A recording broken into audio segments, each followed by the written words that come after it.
Another thing that you should be careful of is that when you're painting paper and it has wet paint on it, you shouldn't keep on painting it back and forth over and over again, because what's going to happen is the paper will start to tear and you'll see these little bits of paper starting to come up, and that's never good. So once you have an area painted, let it dry, and then if you want to put more paint on it, that's fine once it's dry.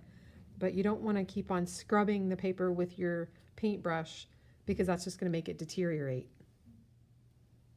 This is the watercolor salt technique. So I'm going to lay down an area of paint, and you can use more than one color, but you kind of need to work quickly because it needs to be still wet when you sprinkle salt on it.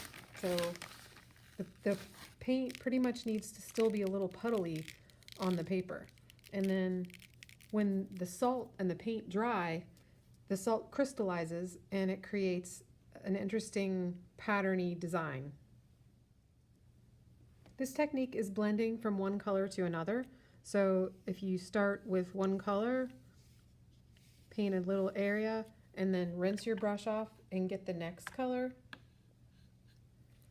And while that other color is still wet, paint into that color and then bring it down a little bit. Rinse off your brush and get the next color. And you can do this with as many colors as you want. Just you paint on the last color while it's still wet. This technique involves bubble wrap. So what you want to do is paint an area and then take bubble wrap and lay it down on the paint while it is still wet, the bubble wrap side down, and then you can either pick it back up or you can leave the bubble wrap on until the paint dries. I think that when you leave it on until it dries and then take the bubble wrap off, the design will be more clear. Another technique that involves plastic is plastic wrap.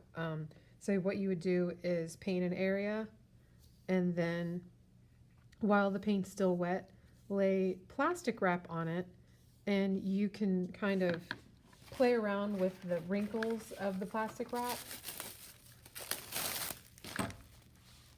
So lay it down, and then wrinkle it up. And with this, you would definitely want to leave the plastic wrap on until it dries.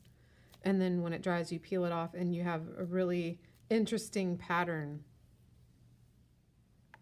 This technique is called a wax resist. So what you're doing is drawing with a crayon. I've just drawn some flowers with this blue crayon. I'm going to take a darker color and paint over top of it.